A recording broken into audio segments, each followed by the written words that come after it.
Study IQ IAS, आपका selection हमारा mission.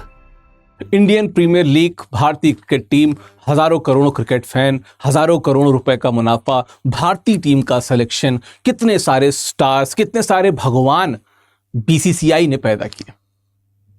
लेकिन जब बात होती है राइट टू इंफॉर्मेशन की, तो चीफ इंफॉर्मेशन कमिश्नर का ऑफिस कहता है कि वो आरटीआई के दायरे से बाहर है।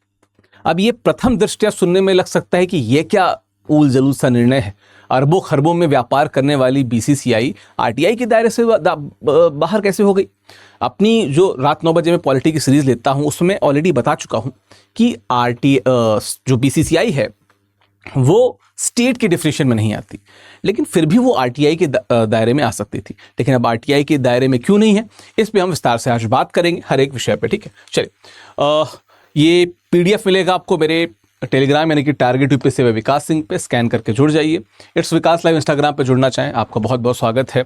जो रात 9 बजे में पॉलिटी की सीरीज करता हूं उसका भी वीडियो आपको यहीं पे मिलेगा, उसका पीडीएफ भी यहीं पे मिलेगा, और इसके अलावा जो भी मेरा मैटर है हिंदी ऑप्शनल से रिलेटेड जो भी, वो सब यहीं पे आपको प्राप्त होगा। एक और चीज़, वीडियो को अंत तक जरूर देखिएगा। हिंदी लिटरेचर से रिलेटेड कुछ न्यूज़ है जो आपसे शेयर करनी है, हिंदी साहित्य के नए बैच से रिलेटेड, अंत तक जरूर देखिएगा। चलिए, अब हुआ क्या है। अगर आप बीसीसीआई को देखें तो वर्ष 1928 में स्थापना हुई तमिलनाडु सोसाइटी पंजीकरण अधिनियम 1975 के द्वारा ये पंजीकृत है ना, निजी संस्था के रूप में पंजीकृत है। और क्या है, अंतर्राष्ट्रीय संबद्धता इसकी क्या है, आईसीसी से, यानी कि जो इंटरनेशनल क्रिकेट काउंसिल है उससे संबद्धता है। अब क्या है, सरकारी अनुदान ये 0 लेती है, मतलब 1 पैसे का अनुदान ये नहीं ले रही है ना।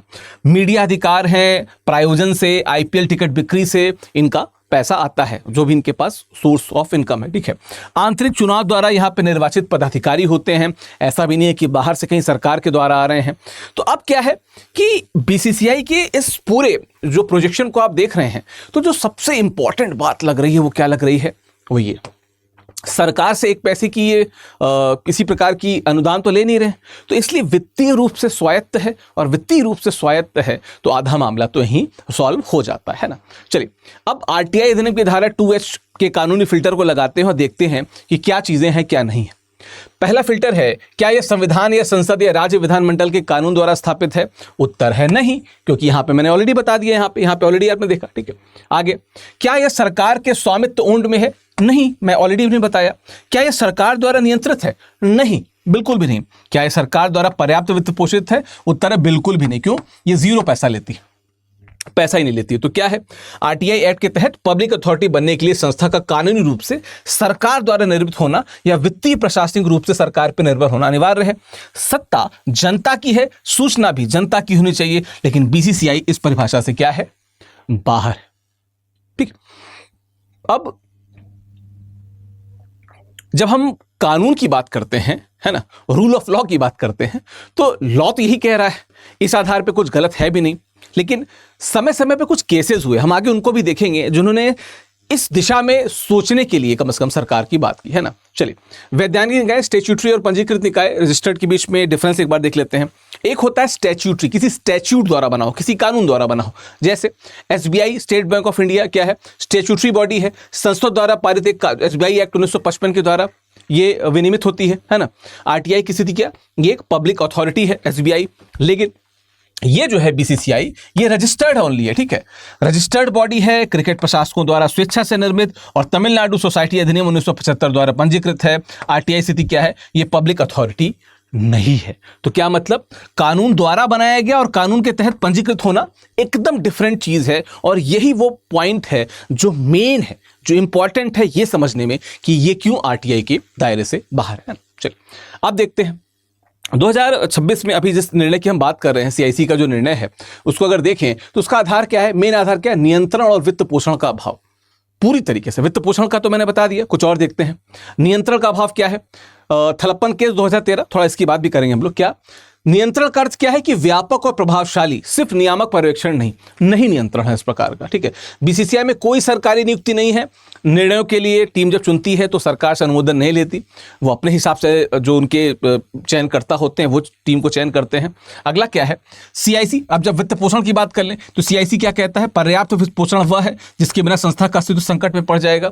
लेकिन बीसीसीआई 0 अनुदान लेती है, 1 पैसे का वित्त पोषण नहीं लेती। तो क्या है, बीसीसीआई पूरी तरीके से जो मीडिया राइट्स हैं, आईपीएल राइट्स हैं, उससे अंधाधुंध कमाई भले कर ले, लेकिन वो सरकार से एक पैसा नहीं ले रही है। इसका मतलब वो क्या है, वो नियंत्रण से भी बाहर है और पर्याप्त वित्त पोषण से भी बाहर है, तो जाहिर सी बात है स्टेट के डिफिनेशन में नहीं आएगी। चलिए अब देखते हैं। अब लोग कहते हैं कि सरकारी सुविधाओं का ये प्रयोग कर रही है तो क्या ये पर्याप्त वित्त पोषण माना जाएगा? सीआईसी ने क्लियर कर दिया। क्यों क्लियर कर दिया? देखिए, प्रश्न किया गया कि बीसीसीआई सरकारी स्टेडियमों का रियायती दरों पर उपयोग करता है। उत्तर आया कि स्टेडियम का उपयोग व्यावसायिक लीज किराए का हिस्सा है, सरकारी अनुदान नहीं है, कोई भी कर सकता है। आप अपने प्रोग्राम कराना चाहें, आप किराए पे ले लीजिए और उस पर कराइए। सरकारी ऑडिटोरियम में हम लोग भी कराते हैं प्रोग्राम। अगला क्या है, मैच के दौरान भारी पुलिस बल और सुरक्षा की तैनाती मिलती है। इसका उत्तर क्या बताया, पुलिस सुरक्षा राज्य की कानून व्यवस्था की जिम्मेदारी है, इसे बीसीसीआई को दिया गया फंड नहीं माना जा सकता। मतलब अगर आपको भी जैसे मान लो कोई आंदोलन करना है, कुछ जुलूस निकालना है, तो आप पुलिस को सूचित करोगे, 2-3 पुलिस वाले आपके साथ भी लग जाएंगे। तो ये बीसीसीआई की फंडिंग के द्वारा नहीं, उनकी ड्यूटी है कानून सुरक्षा को करना। तो वहां पे आते हैं, एक ऑर्गेनाइज्ड गैदरिंग हो रही है, पैसा देके तो पुलिस को लगाया जाएगा सुरक्षा के लिए, ठीक है।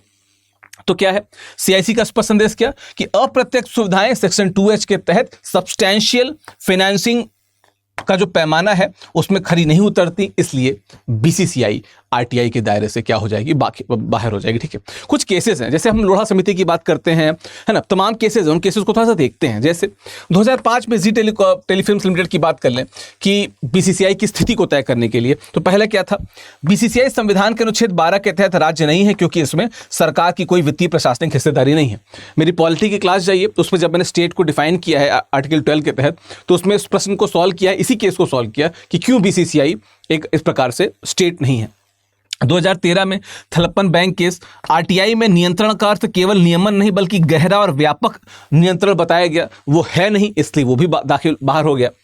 बीसीसीआई वर्सेस क्या है, यही जिसके बाद लोढ़ा समिति की बात हुई थी। बीसीसीआई राज्य नहीं है लेकिन सार्वजनिक कार्य करता है, मनमानी के खिलाफ अनुच्छेद 226 के तहत न्यायिक समीक्षा के अधीन लोढ़ा सुधार लागू की बात हुई, पर वो सुधार अधूरे रह गए, पूरे सुधार नहीं हो पाए। फिर सीआईसी की बात, अंतिम निर्णय अगर देखा जाए तो 2018 के पिछले आदेशों का पालन करते हुए स्पष्ट किया कि बीसीसीआई आरटीआई के तहत कोई पब्लिक अथॉरिटी नहीं है। और वैसे भी है ना कि ये पब्लिक अथॉरिटी बना देंगे तो इनडायरेक्टली जो पैसा आ रहा है वो पैसा कहां से आएगा। खैर चलिए अब फिर से देखते हैं अनुच्छेद 12 बनाम अनुच्छेद 226 की एक जंगों को देखते हैं। अनुच्छेद 12 फंडामेंटल राइट्स के लिए स्टेट की जो डिफिनेशन है उसको क्लियर करता है। हम पहले ही बता चुके हैं, मैंने अपने वीडियोस में बताया कि बीसीसीआई स्टेट नहीं है। परिणाम क्या है, इसके आंतरिक प्रशासन में आरटीआई जैसे कानून सीधे लागू नहीं होते। आर्टिकल 226 क्या कहता है, देखिए, बीसीसीआई सार्वजनिक कार्य, बीसीसी का काम क्या है, राष्ट्रीय टीम चुनना, भारत देश की टीम चुनती है और वही टीम अब कहीं ना कहीं ओलंपिक में भी जाएगी। तो यदि बीसीसीआई मनमाना काम करता है तो हाई कोर्ट उसके खिलाफ रिट पिटीशन दाखिल कर सकती है, अगर मनमाना काम बीसीसीआई कर रही है तो। एज अ स्टेट या आरटीआई के दायरे वाला सीन यहां पे है ही नहीं, ठीक है। तो उस समय जो लोढ़ा सुधार में बात कही गई थी उस हिसाब से अगर कोई कहता है कि बीसीसीआई में मनमानी चल रही है, ये सब चल रही है, तो कोर्ट उसके खिलाफ रिट पिटीशन दाखिल को एक्सेप्ट कर सकती है और रिट क्या कहते हैं जारी कर सकती है, ये कर सकती है हाई कोर्ट। लेकिन सुप्रीम कोर्ट अनुच्छेद 32 वो उसमें शामिल नहीं है, क्योंकि स्टेट के डिफिनेशन में वो है ही नहीं, है ना। ये इतर है उससे, क्योंकि राष्ट्रीय स्तर की टीम चुन रही है, तो ये बात यहाँ पे हो सकती है, ठीक है। चलिए अब क्या है, कुछ और देखते हैं। देखिए 2016 में जो केस हुआ उसके बाद लोढ़ा समिति की स्थापना हुई।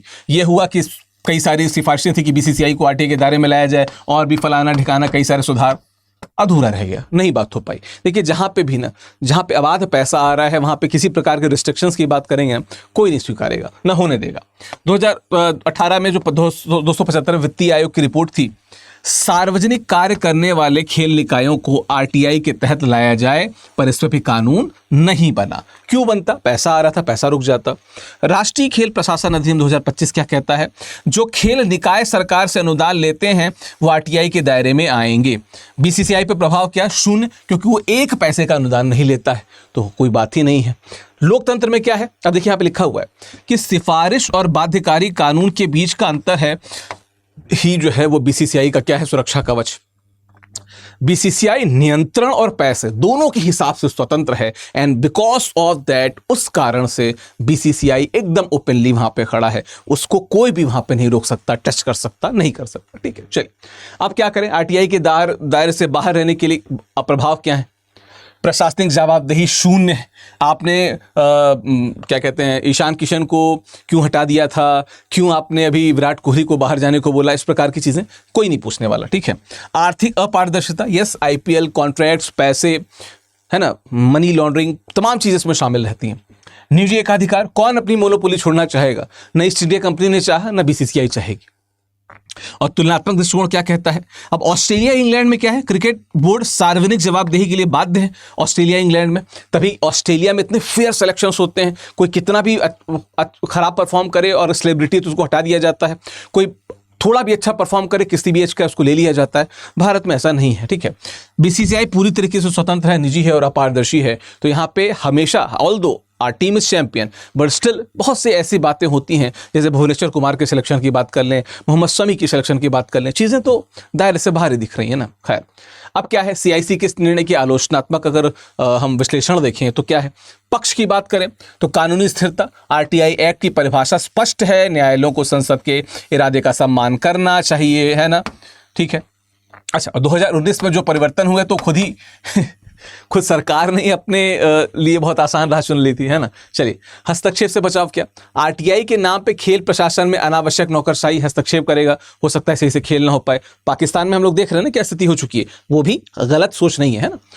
आईसीसी सरकारी हस्तक्षेप की अनुमति नहीं देता, अधिक दबाव की सदस्यता खतरे में पड़ सकती है, ऑल्दो इतना पैसे वाली संस्था को कौन ही सदस्यता से मुक्त करेगा, ठीक है।